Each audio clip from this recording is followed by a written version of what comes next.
Olá pessoal, tudo bem? Meu nome é Rafael Borges, eu sou procurador do Estado de Goiás e professor aqui de Direito Civil no curso Revisão PGE. Hoje a gente está aqui no nosso aulão de véspera na modalidade online para PGE do Amazonas, feito pela Fundação Carlos Chagas. Segundo eu vi lá no planejamento, essa aula vai ser está programada para ser assistida na parte da tarde. Então vou deixar meu boa tarde, mas para quem quiser ver de manhã, fica um bom dia. E à noite, finzinho do dia antes da prova, para estar mais fresco na cabeça, fica o meu boa noite. Pessoal, aqui a gente fez um mapeamento das questões que a Fundação Carlos Chagas mais vem cobrando e separamos alguns temas de direito civil para tratar com vocês.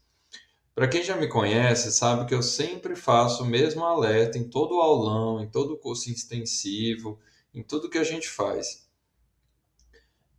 Prova de procurador do Estado, direito civil não significa necessariamente, não serão temas com os quais um procurador do Estado vai lidar no dia a dia. Então, tire essa mentalidade. Então, assim, a gente vai ver fiança, vai ver responsabilidade civil subjetiva, são coisas que, em tese, o procurador do Estado não é do dia a dia do procurador do Estado. É, a lei de liberdade econômica, por exemplo, e mesmo assim são matérias que são muito cobradas nas provas de procuradoria. Então, tirem a ideia de que necessariamente direito civil, os temas que mais caem são os temas que um procurador, com os quais um procurador mais trabalha. Não necessariamente. Às vezes vai coincidir, desconsideração da personalidade jurídica, por exemplo, direitos reais, mas nem sempre esse é o caso.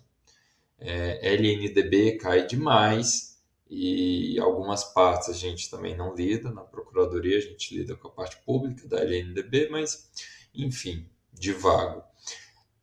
Vamos começar então os temas, eles não estão na ordem que vocês são acostumados a ver em direito civil, parte geral, contratos, por quê? Porque eu coloquei por ordem de importância, então a gente vai começar com responsabilidade civil. E aí a gente vai seguindo, comentando os slides aqui. O último está obrigações. Se não der tempo de ver até obrigações, na uma hora que a gente tem aqui, vocês vão ficar com o slide, basta dar uma lida ali no que restou. Sem mais delongas, vamos então começar, que a gente tem muito slide para ver. Aqui, responsabilidade civil. Pessoal, em responsabilidade civil, uma das coisas, se tratando de um aulão de véspera, a gente não vai dar o beabá, né? A gente já vai nas partes que mais caem. Se tratando de responsabilidade civil, uma das partes que mais caem é a responsabilidade civil do incapaz. E sempre que a gente falar em responsabilidade civil do incapaz, vocês têm que lembrar que a responsabilidade ela é subsidiária e com indenização equitativa. O que isso significa, pessoal? O incapaz, ele só vai responder por um ato de obrigação civil se as pessoas que forem responsáveis por ele não tiverem obrigação de fazê-lo ou não dispuserem de meios suficientes, ou seja, somente de forma subsidiária. Se as pessoas responsáveis pelo incapaz tiverem obrigação legal de arcar com a responsabilidade civil dos atos praticados por aquele incapaz, o incapaz não vai responder. Se as pessoas não tiverem meios suficientes para arcar com a responsabilidade civil por atos daquele incapaz, o incapaz vai responder. E fora isso, a indenização é equitativa, pessoal. O que significa isso? Que se o incapaz vier a ser chamado para responder pessoalmente pelos atos de responsabilidade civil dele, a gente não vai poder cobrar a indenização dele se essa indenização privá-lo do necessário ou de pessoas que dele dependam. Então, a indenização, quando o incapaz for chamado a pagar a indenização por atos de responsabilidade civil, isso é só quando as pessoas responsáveis por eles não tiver obrigação de fazê-lo ou não tiver meios suficientes, quando ele for chamado a responder, ele vai responder de forma equitativa, ou seja, a indenização não vai poder privá-lo do necessário ou das pessoas que dele dependam. E aí, dentro de incapaz, a gente vem aqui do menor, que é um exemplo específico. Se um menor cometer ato passível de gerar indenização civil, de gerar direito à indenização civil, os pais vão responder objetivamente por os filhos menores que estiverem sob a sua autoridade e em sua companhia. E aí o menor, como a gente acabou de ver, vai ter uma responsabilidade subsidiária e equitativa, ou seja, se os pais não tiverem meios suficientes, o incapaz pode vir a ser chamado a responder. Lembrando, pessoal, aqui que se um pai ou uma mãe não tiver a guarda do menor, mas estiver na companhia do menor quando ele cometer o ato ilícito, não se ilide a responsabilidade desse pai. A guarda não influencia necessariamente nesse caso. Ainda em responsabilidade civil, uma coisa que é muito cobrada é a responsabilidade civil indireta ou complexa. E aí vocês podem ver na prova com a nomenclatura teoria da substituição. Ali, pessoal, é o artigo 932 que a gente tem que ler do Código Civil. Tem pouquinhos artigos que compensam ler assim, se você não tiver lido nessa última hora de revisão, o 932 e seguintes são bons exemplos deles. A responsabilidade civil no Código é tratada em pouquíssimos artigos e tem uma importância na prova assim surreal, cai demais. Então, beleza, responsabilidade civil indireta ou complexa. O Código Civil fala são também responsáveis, ou seja, ele depois fala também que é uma responsabilidade solidária, pode ser cobrada de qualquer um. Os pais, pelos filhos menores em sua autoridade e companhia, aqui a gente vai ter que lembrar, né, que tem aquela observaçãozinha do incapaz. O tutor e o curador pelo seu tutelado ou curatelado, aqui a gente tem que lembrar de novo da observação do incapaz. Qual que é a observação? Vamos escrever aqui. Se incapaz, o incapaz responde apenas de forma subsidiária. Então fala solidário, mas a gente tem uma observaçãozinha aqui do incapaz. Empregador sempre responde pelos atos do empregado e do preposto. Dono de hotel e hospedaria responde por atos de seus hóspedes. Esses aqui quase ninguém fala. E gratuitamente, e respondem também se gratuitamente houverem participado em resultado de crime. Essa aqui quase não cai. Mas se eu me beneficiei de um crime, eu vou responder no âmbito civil pelo ressarcimento da indenização desse crime. A responsabilidade do garantidor, pessoal, que são essas pessoas aqui, é uma responsabilidade objetiva. Muita atenção. Não se trata de culpa presumida. A doutrina fala que a responsabilidade é objetiva. Existe diferença entre uma responsabilidade objetiva, como, por exemplo, advinda da teoria do risco, teoria da substituição, e uma responsabilidade advinda de culpa presumida. E não é culpa presumida aqui. E, pessoal, quanto ao ofensor, a responsabilidade ainda será subjetiva. Então, vou dar um exemplo. Se um motorista de ônibus está dirigindo o ônibus da companhia vamos supor, de uma Rede Araguaia, aqui em Goiânia, é a empresa para a qual ele trabalha, e esse motorista de ônibus se envolve em um acidente de carro. Se ele não teve responsabilidade nesse acidente, isso é, se ele não teve culpa, se ele não puder ser responsabilizado por esse acidente frente ao terceiro, aqui a gente não está falando de usuário, não está falando de consumidor, nada disso.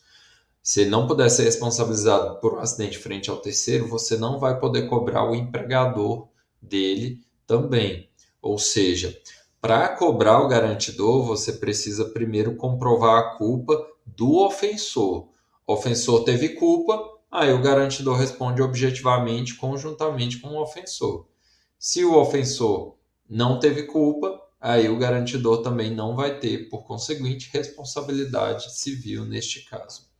Lembrando, pessoal, que o direito de regresso ele é possível. Então, o garantidor ele vai poder buscar ressarcimento frente ao ofensor. Porém, se o ofensor for descendente do garantidor, ou se for descendente dele, ou se for descendente dele absoluto ou relativamente incapaz, ele não vai poder cobrar desse descendente dele. Perfeito? Então, tem essa exceção, mas em regra existe o direito de regresso. Ainda em responsabilidade civil, uma coisa que vem caindo muito são os excludentes de ilicitude civil, responsabilidade civil e atos lícitos. Então, aqui só uma pequena observação, pessoal. Legítima defesa, exercício regular do direito, estado de necessidade. Eu sei que lá para o direito penal existe às vezes uma diferença de excludente de licitude, excludente de culpabilidade, mas aqui no direito civil tudo é tratado como excludente de ilicitude.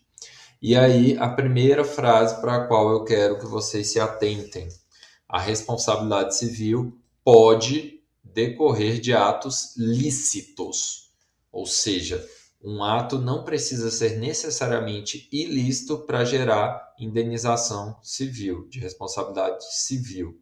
Lembrem bem disso, que esse aqui pode ser um statement, pode ser uma frase que venha a ser cobrada na sua prova e que eu tenho certeza que muita gente erraria. E agora eu vou explicar o porquê dessa frase para você não esquecer mais. Pessoal, um ato de legítima defesa ou exercício regular do direito, segundo o Código Civil, artigo 188, inciso 1, não constitui ato ilícito. Da mesma forma, um ato tomado em estado de necessidade, isso é, quando você destrói ou deteriora coisa alheia ou lesiona uma pessoa a fim de remover perigo iminente, então isso aqui a gente está falando de estado de necessidade,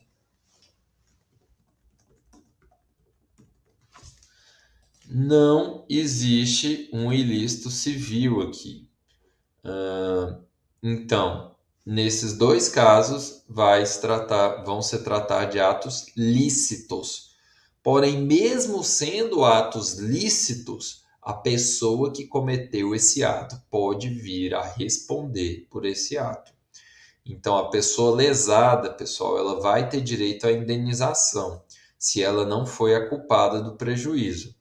E a pessoa que cometeu o ato, eu vou dar um exemplo agora para ficar claro. A pessoa que cometeu o ato vai ser chamada a responder civilmente por esse ato. Porém, ela vai ter ação regressiva contra o terceiro que deu causa ao dano. E agora eu vou explicar aqui. Se eu sou um motorista lá, e aí vamos dar exemplo, eu estou dirigindo o meu carro lá, um Compass. Aí vem vindo um Gol na contramão, um motorista embriagado com um Gol na contramão. Eu, para não bater nesse motorista, eu faço uma manobra brusca no meu carro e eu bato no muro de alguém. Então vocês percebam aqui que eu destruí o muro da pessoa, só que eu só destruí o muro dela porque eu estava me salvando, eu estava me livrando de um perigo iminente. Como vai ficar a responsabilidade civil nesse caso? O dono do muro vai poder me demandar. Rafael Borges, eu vou poder ser demandado pela indenização desse muro. Porém, eu, Rafael, vou poder, como direito de regresso, demandar aquele motorista. Perfeito? Então, nesse caso, eu posso vir a ser chamado por um ato de responsabilidade civil de ato lícito, mas eu vou ter direito de regresso contra outra pessoa que efetivamente deu causa a esse dano. Aqui umas súmulas.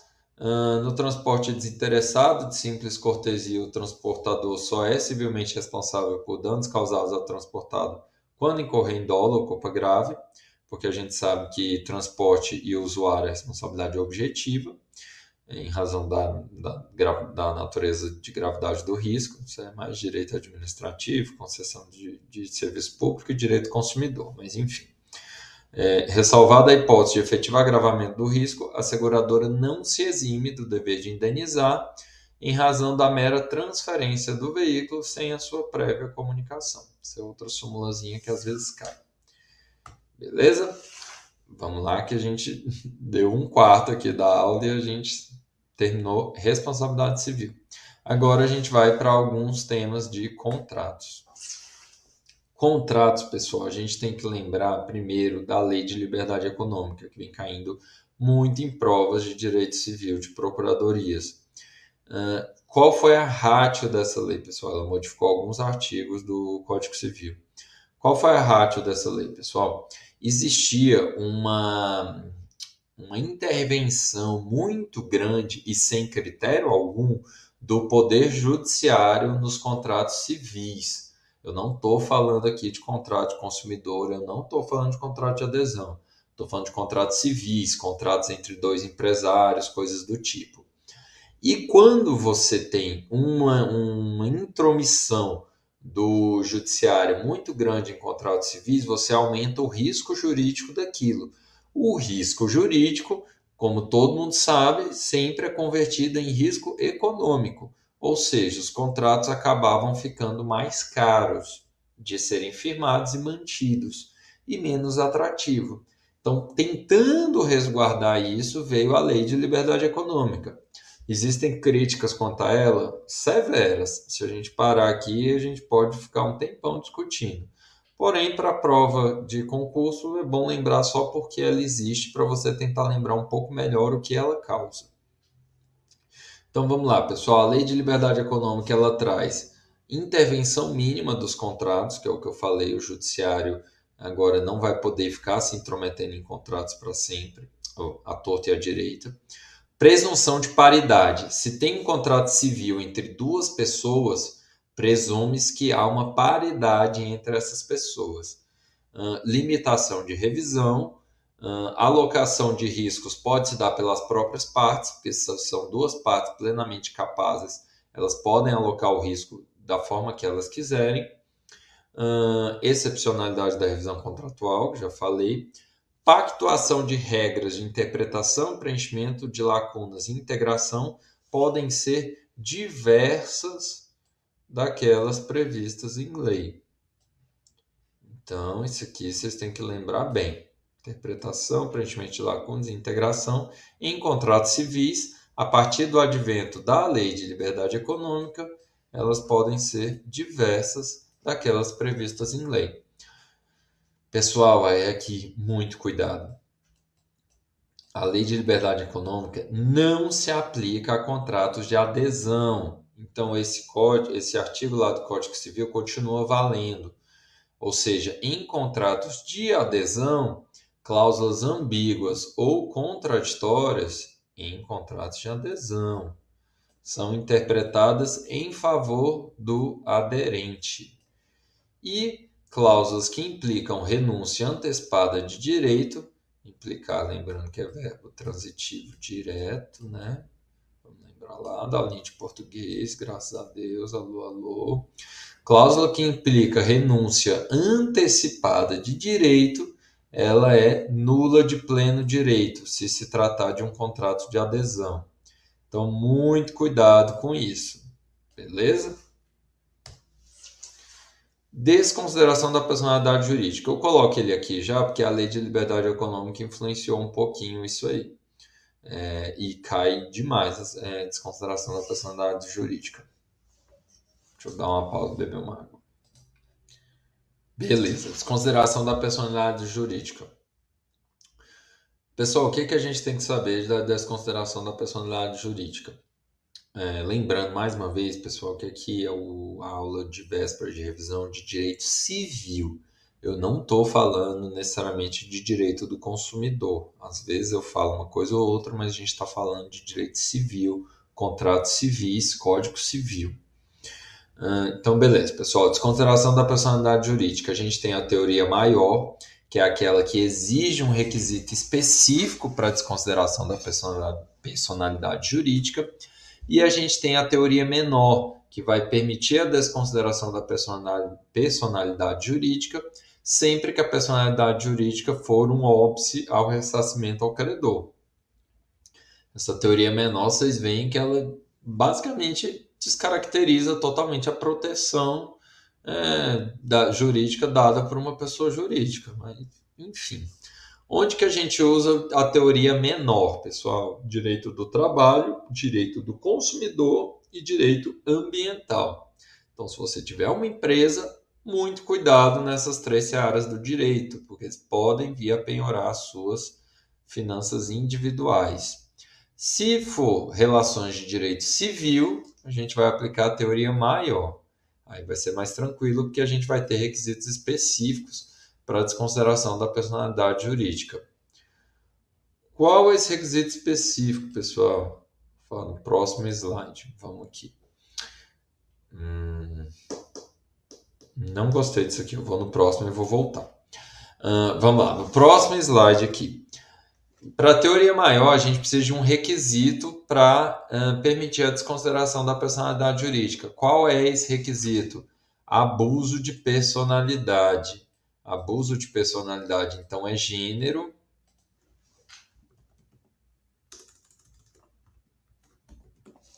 do qual são espécies de desvio de finalidade e confusão patrimonial. Desvio de finalidade, pessoal, a partir da Lei de Liberdade Econômica, exige um dolo, isso é, a pessoa tem que ter um propósito de lesar credores ou cometer atos ilícitos.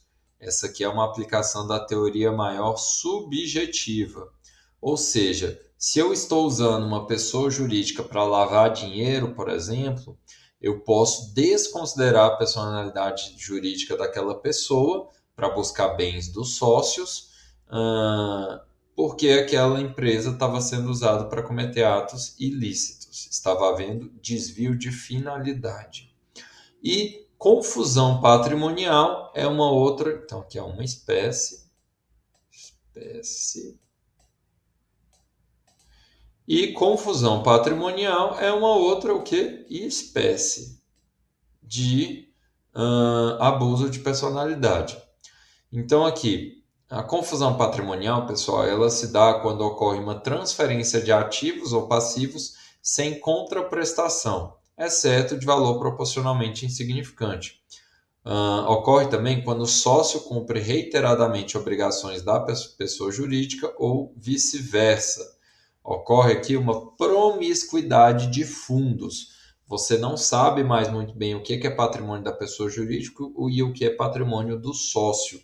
Isso aqui gera confusão patrimonial, que, segundo a teoria maior objetiva, pode levar à desconsideração da personalidade jurídica.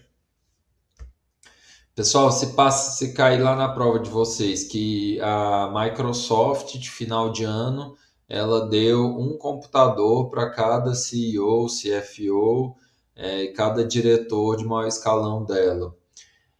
Isso, em tese, caracteriza confusão patrimonial? Não, pessoal, porque um computador, por mais que ele possa ser caro para alguém, para a Microsoft ele tem um valor proporcionalmente insignificante. Então, ele não vai ser apto a gerar confusão patrimonial. Aí, agora sim a gente vai voltar no slide. Então, a gente viu o que gera desconsideração da personalidade jurídica, que é abuso de personalidade, que pode ser desvio de finalidade ou confusão patrimonial. Agora, o que não gera desconsideração da personalidade jurídica. Pessoal, grupos econômicos. A mera existência de um grupo econômico não autoriza a desconsideração da personalidade jurídica. Isso ocorre muito quando você tem uma empresa chamada de holding. Empresas filhas. Então, às vezes, pessoal, você tem uma empresa que a única função dela é ter participação acionária em outras empresas. Então, aí é essa empresa chamada holding e ela tem várias empresas filhas. Todas essas empresas, deixa eu pôr duas aqui.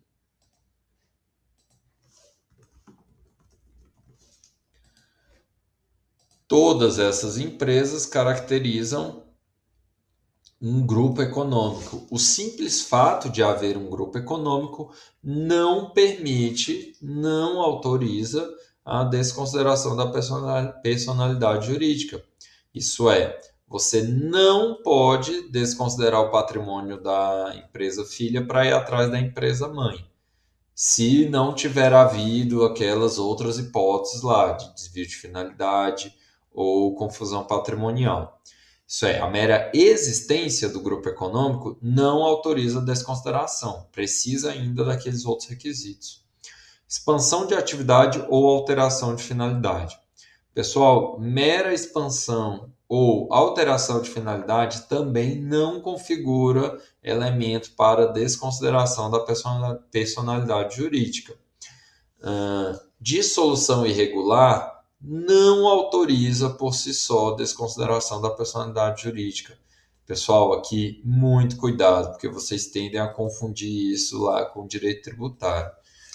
Então, em direito civil, se você dissolver irregularmente uma sociedade, não necessariamente você pode redirecionar as dívidas para os sócios, diferente do que ocorre em direito tributário.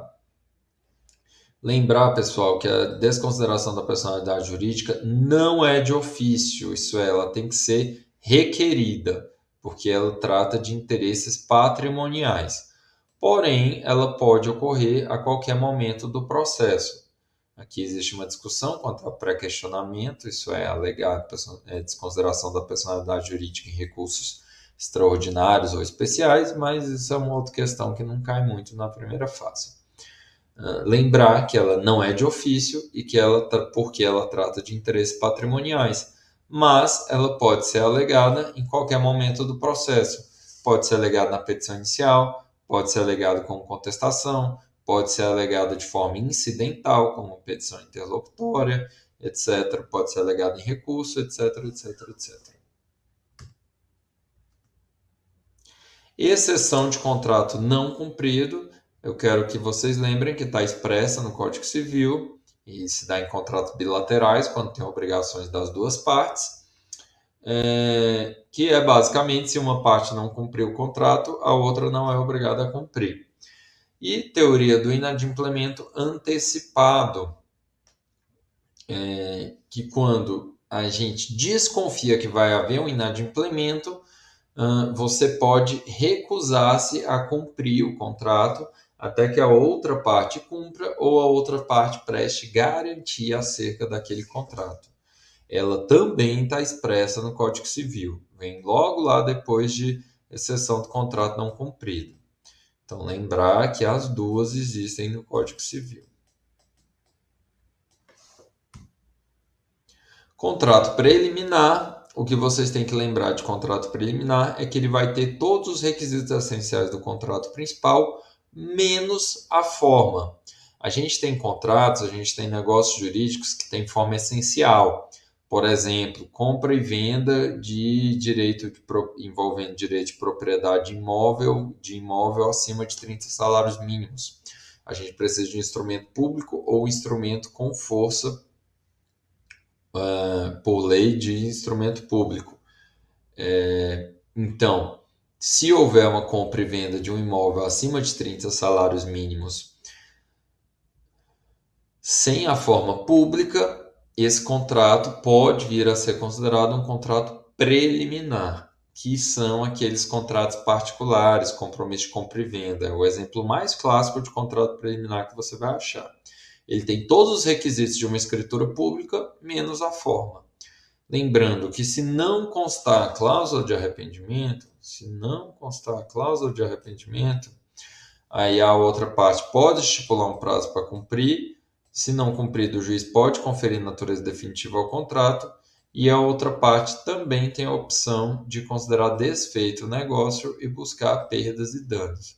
Isso só se não constar a cláusula de arrependimento.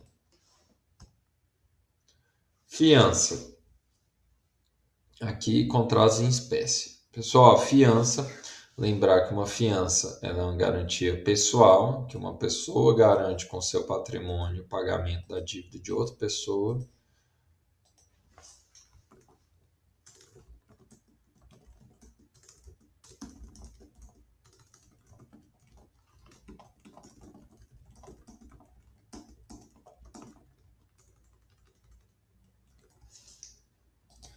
A fiança, ela sempre se dá por escrito. Ela pode se dar tanto para dívidas atuais quanto para dívidas futuras. Atuais, futuras. Isso é, a gente pode ter uma fiança. Eu posso me comprometer, eu posso dar uma fiança de uma dívida que ainda vai existir. O Código Civil ele traz essa possibilidade. Porém, a fiança, ou fiador, melhor dizendo, só vai poder ser demandado se a obrigação já estiver líquida e certa. Isso é, se a obrigação já estiver vencida e se já se souber exatamente o valor dessa obrigação. A exoneração da fiança, quando se dá em contrato com prazo indeterminado, você pode a qualquer momento se exonerar daquela fiança. Olha, eu sou fiador nesse contrato, eu não quero mais ser. Aí, no caso, você vai continuar responsável por aquele contrato durante mais 60 dias, de acordo com o Código Civil.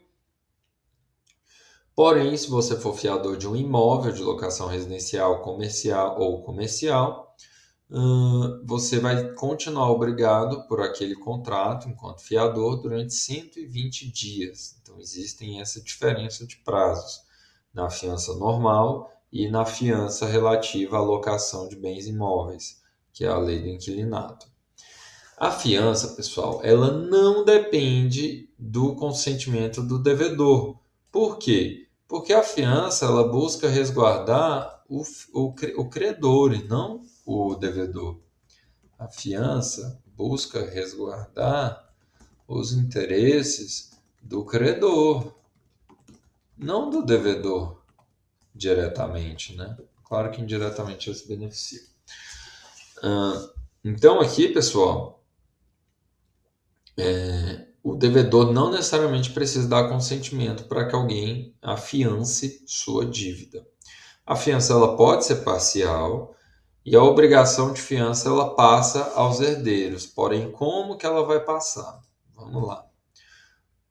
A obrigação de fiança passa aos herdeiros. Como que ela vai passar? Vou explicar para vocês. O contrato de fiança ele é personalíssimo, então só as obrigações vencidas ao tempo da morte se transmitem. Supondo que eu sou fiador, deixa eu colocar uns meses aqui. Não vou dar exemplo de morte comigo não. Supondo que João é fiador. Opa, dei borracha.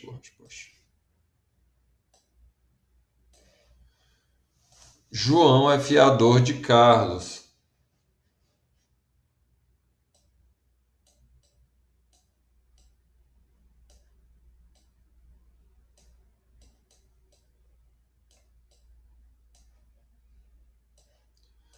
João é fiador de Carlos. João está vivo. Durante 4 meses, venceram parcelas do aluguel do qual João é fiador. E João vem a falecer aqui. Rest in peace. Pessoal, como João veio a falecer, a fiança ela se extingue. Fiança se extingue com a morte. Porém, a obrigação dos 4 aluguéis vencidos se transmite aos herdeiros de João. Claro, limitado às forças da herança, óbvio, né, gente? Ninguém herda dívida em direito brasileiro. Beleza? Então, basicamente isso. A fiança ela é personalíssima, mas as obrigações podem ser transmitidas. Contrato de mandato, pessoal. Uma outra espécie aqui. Deixa eu abrir esse jornal, vou começar a esquentar.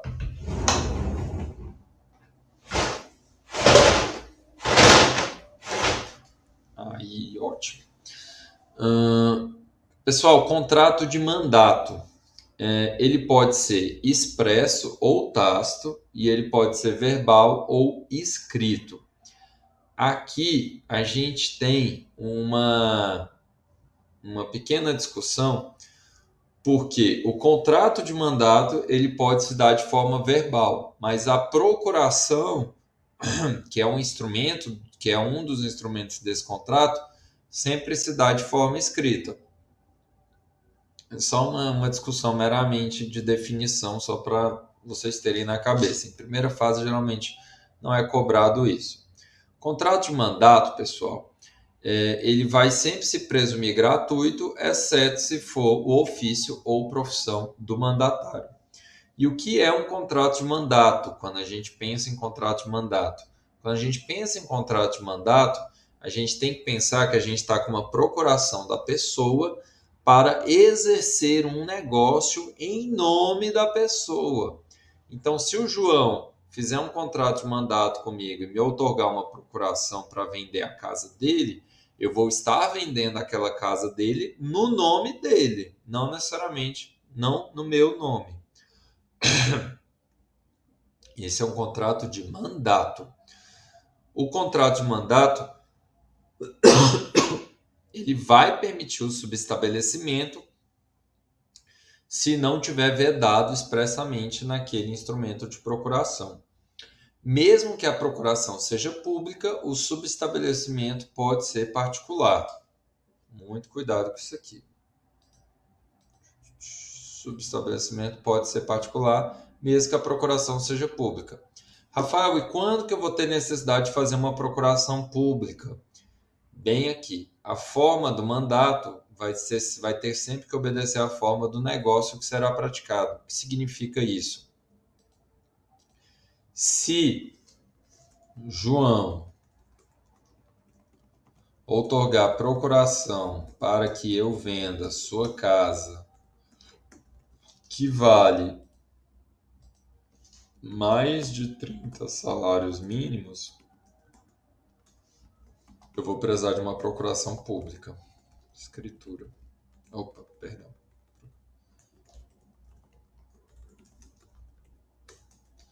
Por que isso, pessoal? Porque para vender uma casa acima de 30 salários mínimos, eu não preciso de um instrumento público, que é a escritura pública. Então, para fazer uma procuração para a venda de casa, eu também vou precisar de um instrumento público. Pessoal, aqui muito cuidado, cai demais isso aqui, que é a diferença do artigo 664 e da diferença do artigo 669 do Código Civil. Os custos com a execução do mandato, eles podem ser retidos pelo mandatário. Porém, os prejuízos que o mandatário tenha causado não podem ser compensados com os proveitos que ele tem obtido. Vou explicar isso aqui. João me deu o imóvel dele para eu vender. Eu fui lá em Porangatu vender esse imóvel dele. Para quem não mora em Goiás, Porangatu é uma cidade muito longe de Goiânia. Fui lá em Porangatu vender o imóvel dele. Gastei gasolina, gastei hospedagem, porém consegui vender o imóvel dele. Aí o cara pagou o dinheiro para mim e eu vou repassar para o João. Aí eu falo, olha, João, eu tive esses gastos aqui, tá? Então você tem que me pagar eles. Aí o João fala, não vou te pagar. Aí o que eu posso fazer? Eu posso reter os gastos que eu tive, gasolina, hospedagem, e repassar para João o resto. Isso é possível. Agora, se eu tiver dado prejuízos ao João em razão do exercício desse mandato, se eu tiver gerado responsabilidade extracontratual dele por alguma cláusula mal feita e no negócio que eu conduzi, ou qualquer outro tipo de prejuízo derivado da minha atuação na condução desse negócio, se eu causar prejuízos ao João, eu não vou poder compensar esses prejuízos com os benefícios que eu causei a João. Então, não vou poder reter nesse caso. Então, para ficar claro, custos com mandato podem ser retidos, prejuízos com mandato não podem ser compensados com proveitos. Pessoal, entre 16 e 18 anos, o menor, o incapaz relativo, ele pode ser mandatário. Porém, o mandante vai estar com a ação muito limitada contra ele, porque vai ter que obedecer às regras gerais de obrigações contraídas por menores. Mas se falar o menor púbere, que é o entre 16 e 18 anos, pode ser mandatário? Pode. Comissão, pessoal, outro contrato em espécie. No mandato, a gente exerce o nome a gente exerce o negócio jurídico em nome de outra pessoa. Então, eu fui o mandatário do João. Eu estou exercendo a compra e venda em nome de João. Na comissão é diferente. Na comissão, o comissário vai atuar em nome próprio sob as ordens do comitente. O comitente ele pode ou não aparecer perante o terceiro. E o comissário, como é o comissário que vai tratar, o comissário fica diretamente obrigado para com as pessoas que ele contratar. Lembrando que o comissário ele vai responder por qualquer ato ou omissão que cause prejuízo ao comitente, e o comissário, em regra, não vai responder pela solvência dos terceiros com quem ele contratar, salvo se ele tiver agido com culpa. Mas o que é legal de comissão, é esse aqui. Esse aqui não tanto. Comitente e comissário são obrigados a pagar os juros de um para o outro. Ou seja, se o comitente tiver me adiantado uma quantia em dinheiro e eu não repassei aquela quantia para ele no momento adequado, eu vou ter que pagar juros para ele. E vice-versa. Agora, o que eu quero que vocês gravem de comissão é isso aqui. O direito de retenção. Ele existe tanto no mandato quanto na comissão. E o outro slide que é muito importante, que é cláusula del credere. Quando há essa cláusula, o comissário se responsabiliza solidariamente com o terceiro em relação ao comitente. Então, em um contrato normal,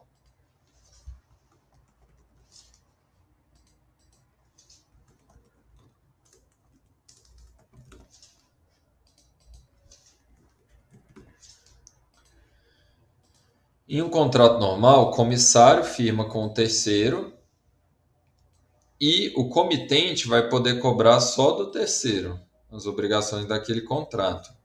Porém, se tiver uma cláusula del credere, o comitente vai poder cobrar tanto do comissário quanto do terceiro. Vai haver uma responsabilidade solidária entre eles. Nesse caso, o comissário, obviamente, pede uma comissão maior. Então, falou em cláusula del credere, a gente vai lembrar que, neste caso, o comissário vai se obrigar conjuntamente com o terceiro frente ao comitente. LNDB, pessoal. Esfriou aqui já. LNDB, muito importante essas partes da administração pública na LNDB.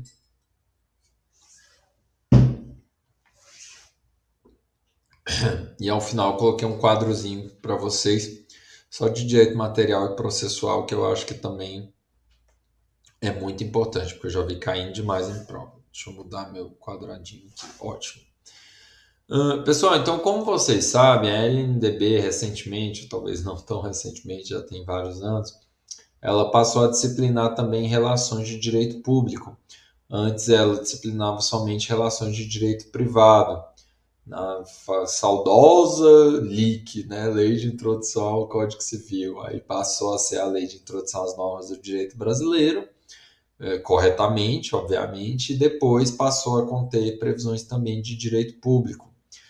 E por que vieram essas previsões, pessoal? Quando vocês trabalharem na Procuradoria, vocês vão ver que os órgãos de controle, TCE, e às vezes até a própria CGE, que é um órgão de controle interno, e o MP também se enquadra nisso que eu vou falar, os órgãos de controle às vezes são um pouco despegados da realidade. Então eles mandam umas coisas para o gestor que é impossível de ser cumprida. Tipo, esse contrato está irregular e você tem que dar um jeito, ou você tem que construir essa cadeia, ou você tem que fazer isso. A LNDB veio para puxar um pouco para a realidade isso. Então, você quer punir gestor? Você quer mandar o gestor fazer alguma coisa? Você quer mudar a orientação jurídica que você já dava? Beleza, você pode fazer tudo isso. porém você vai ter que fazer considerando a realidade prática daquele gestor. Você vai ter que fazer considerando os desafios que um gestor enfrenta à frente da administração pública.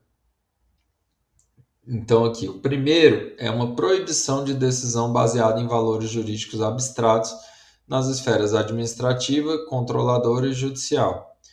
Ou seja, valores jurídicos abstratos, vedado. Você sempre vai ter, até num parecer jurídico, enquanto procurador do Estado, você vai ter que considerar as consequências práticas daquela decisão. Então, você vai ter que ter motivação, vai ter que ter a necessidade de adequação da adesão imposta ou da invalidação, e você vai ter que considerar outras possíveis alternativas. Vou dar um exemplo. Se você chega numa secretaria, vai lá orientar a secretaria juridicamente, você vê que tem um contrato irregular de limpeza naquela secretaria, que ele já extrapolou em muito tempo dele, de 60 meses até o de 72 meses, e ainda está lá, estão prestando serviço, estão sendo pagos. Você não pode, enquanto procurador, ou enquanto controlador, ou enquanto mesmo juiz, você não pode simplesmente falar, esse contrato tem que ser cancelado, ponto, se vira.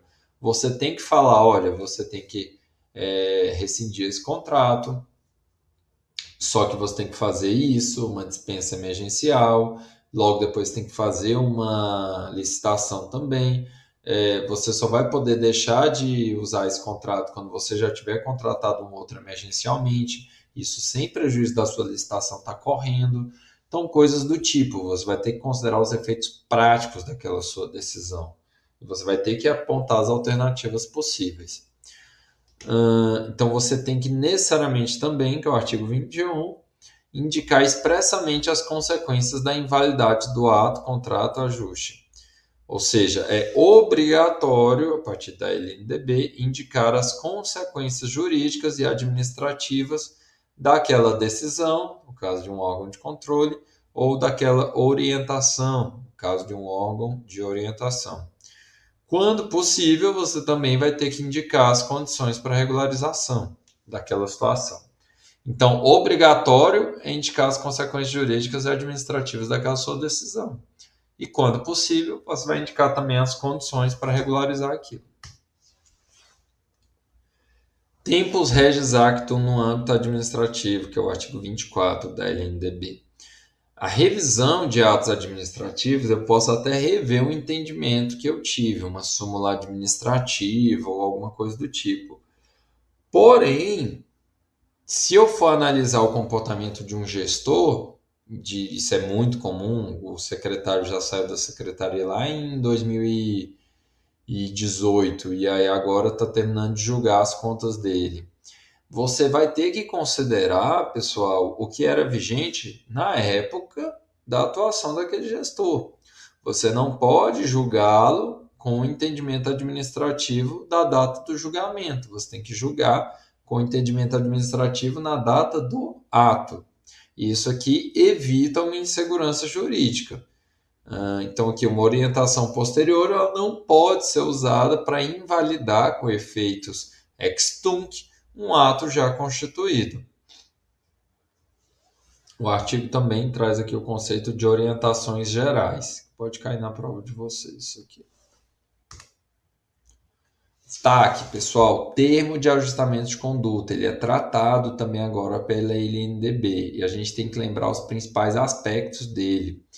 Precisa ter oitiva do órgão jurídico, precisa haver razões de relevante interesse geral, quando for o caso, ou seja, preferencialmente, realização de consulta pública, efeitos são a partir da publicação, não é a partir da confecção ou da assinatura, é a partir da publicação, igual todo contrato.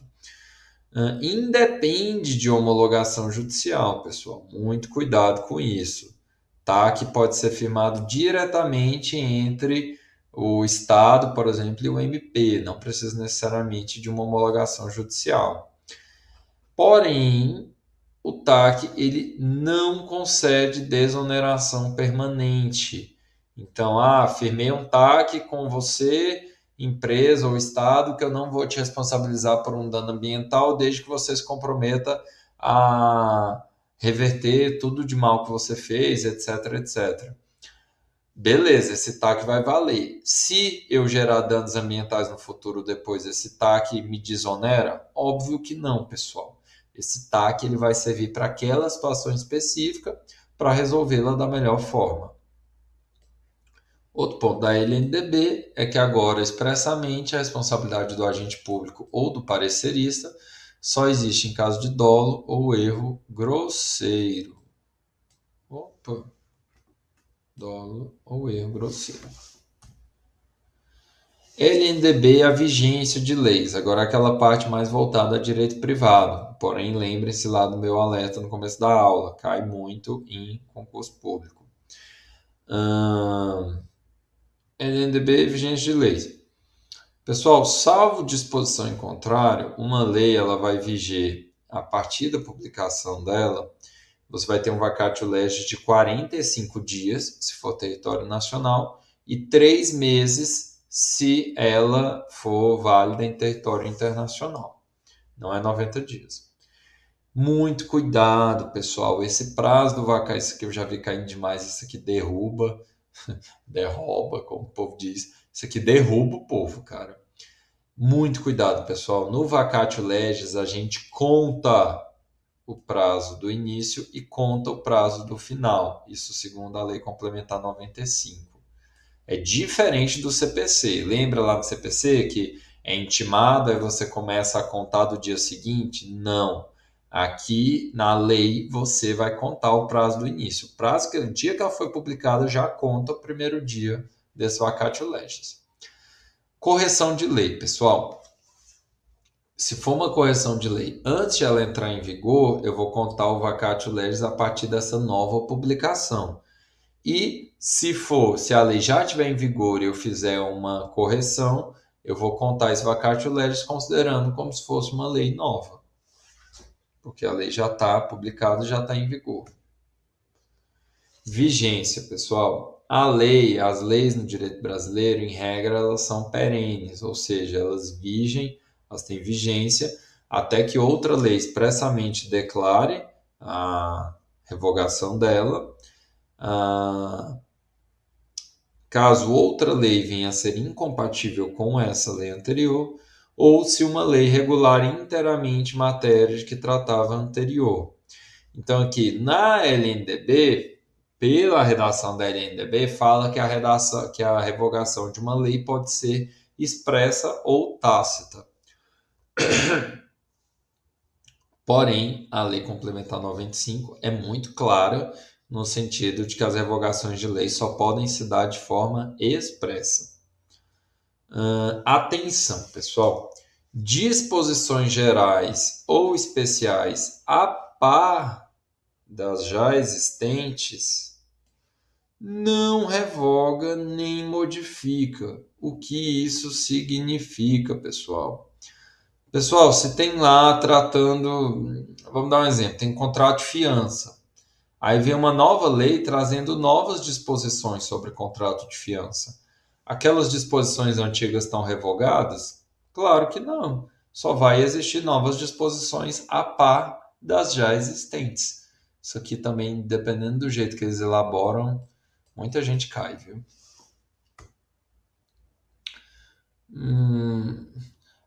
Eu vou falar aqui de pular, derrogação, só que eu tenho medo, porque uma vez eu pulei um slide e esse slide caiu na prova. Mas isso aqui eu vou ignorar e vou pular mesmo assim. Tenho a curiosidade de ler depois, porque eu quero tratar de prescrição e decadência antes de acabar aqui. Que antinomia de primeiro e segundo grau, importante. Esse quadro aqui sobre direito material e competência processual. Porém, eu preciso falar com vocês, antes dessa aula acabar, de prescrição e decadência. Então, vamos lá. Prescrição, pessoal. A prescrição, quando você tem uma violação do direito, nasce uma pretensão acerca dessa violação. E essa pretensão está sujeita a prazo prescricional.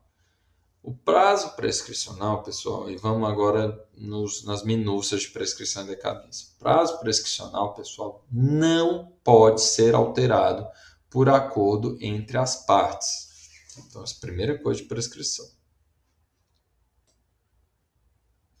Renúncia da prescrição, pessoal. A renúncia da prescrição pode se dar de forma expressa ou tácita.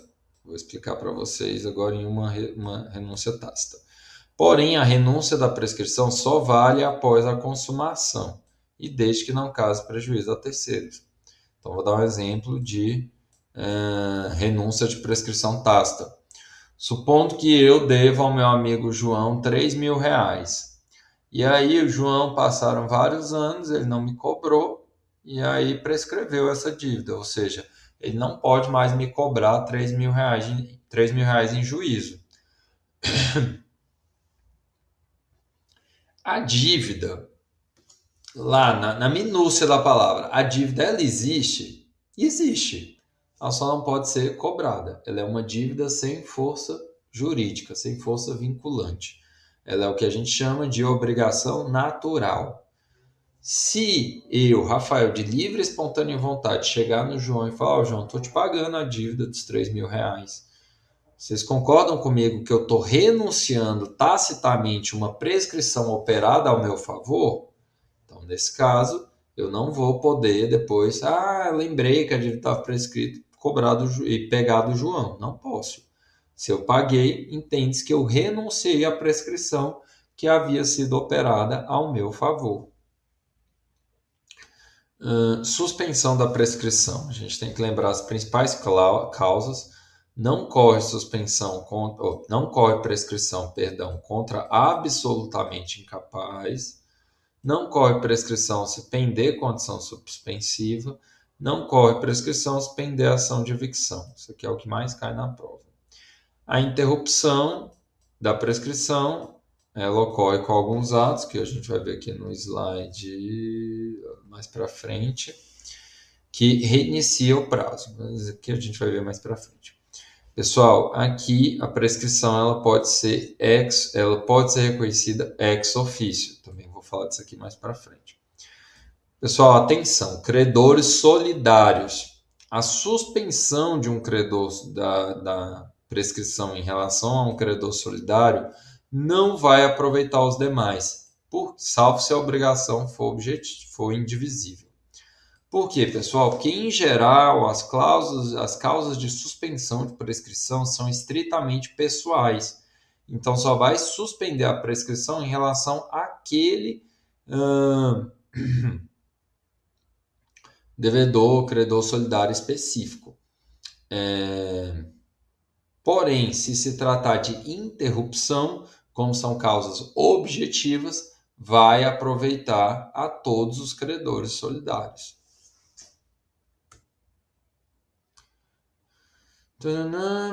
Vamos lá. Então, prescrição, ela pode ser alegada em qualquer instância, ela pode ser conhecida ex officio, e aqui existe uma crítica pesada da doutrina. Por quê? Porque a prescrição, pessoal, ela trata de interesses meramente patrimoniais. Porém, para desafogar um pouco o judiciário, permitiu-se que o juiz reconhecesse a prescrição ex officio. Então, ele não precisa nem, às vezes, citar a outra parte. Ele já fala que a dívida está prescrita e encerra o processo com julgamento com resolução de mérito. Prazo prescricional não pode ser alterado entre as partes, já falei. Renúncia à prescrição, falei. Prescrição aquisitiva, ela ocorre quando o tempo atua como meio de criação de um direito, isso é o uso capião. E aqui, causas de interrupção da prescrição. Pessoal, citação do juiz, mesmo que ele seja incompetente, interrompe a prescrição. Protesto judicial interrompe a prescrição. Protesto cambial interrompe a prescrição. Apresentar título de crédito em juízo de inventário ou concurso de credores interrompe a prescrição. E ato extrajudicial que importe o reconhecimento do direito pelo devedor. O que é isso aqui, pessoal? Confissão de dívida. Quem atua aí na advocacia privada sabe que isso aqui é muito comum.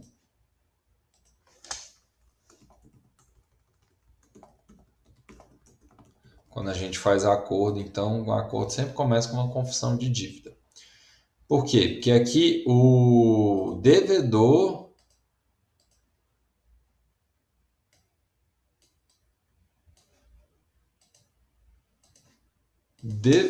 reconheceu a dívida.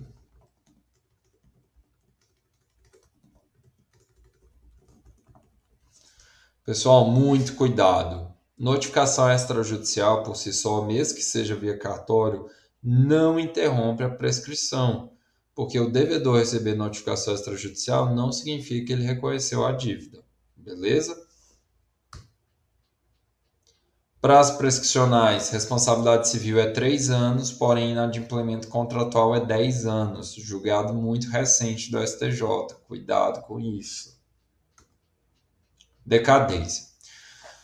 Pessoal, decadência é a extinção de um direito potestativo em razão do decurso do prazo estabelecido legalmente ou convencionalmente para exercê-lo. Qual o conceito de direito potestativo? Eu coloquei aqui também, se vocês tiverem curiosidade. Muitas vezes a gente fala de direito potestativo, a pessoa nem sabe o que é. É basicamente um direito que você pode exercer e ele causa uma alteração na esfera jurídica de alguém sem que essa pessoa possa se opor a isso. O exemplo mais comum que a gente tem de direito potestativo, pessoal, é o direito potestativo de anular um negócio jurídico anulável. Quais são os prazos decadenciais de direito potestativo de anular negócio jurídico anulável? 4 anos, se for cometido com dolo, coação, aqueles vícios de consentimento, você vai ter 4 anos para anular aquele negócio jurídico. Atenção, a decadência ela só começa a correr contra o relativamente incapaz, a gente vai ver isso aqui mais para frente. E se a lei disser que é anulável sem estabelecer prazo, vai ser de 2 anos. Então aqui, pessoal, os 4 anos é um que vocês têm que lembrar, porque são todos os vícios de consentimento, que lá que a gente estuda geralmente está aqui nos 4 anos.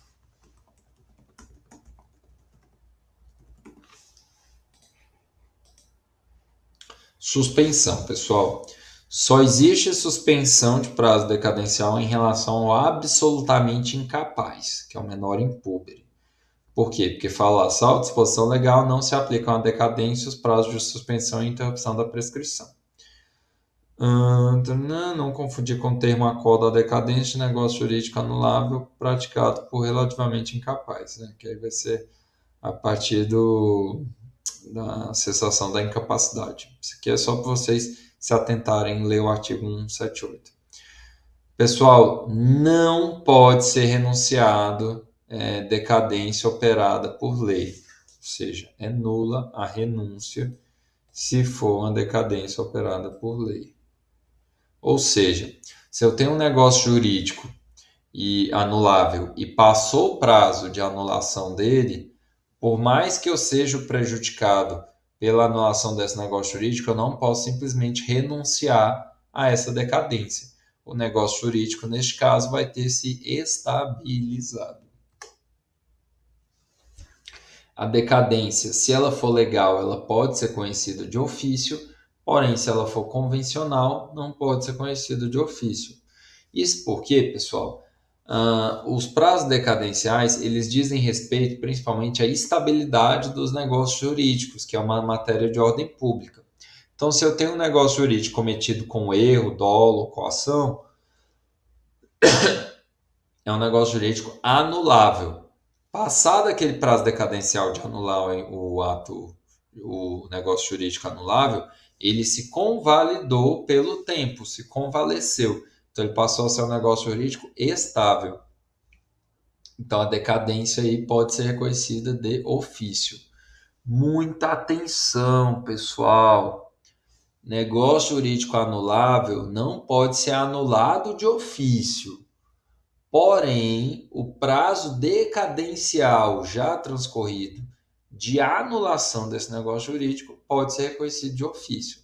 São coisas distintas. Leiam com bastante calma isso aqui que eu escrevi. A decadência do direito potestativo de anular negócio jurídico pode ser conhecida de ofício, mas a anulabilidade do negócio jurídico não pode ser reconhecida de ofício. Isto é, O direito de anular o negócio jurídico não pode ser exercido de ofício, mas a decadência dele pode ser reconhecida de ofício. Isso porque interessa ao direito brasileiro que a estabilidade ou estabilização dos negócios jurídicos. Pessoal, deu a nossa horinha aqui, porém eu vou disponibilizar aqui para a equipe do Revisão, eles vão passar aqui em algum lugar o material com os slides. Ainda tinha mais uns 15 slides, a gente viu 35. Então, sugiro uma lidinha rápida, coisa de 10 minutos vocês conseguem ler o resto dos slides, tá? E desejo toda a sorte do mundo para vocês amanhã e muita calma, muita concentração e uma boa prova para vocês. Qualquer dúvida, meu Instagram tá aqui, Rafael GS Borges, pode me chamar lá que a gente vai trocando figurinha. Vejo vocês aí no curso de segunda fase, eventualmente. Até mais, pessoal. Grande abraço.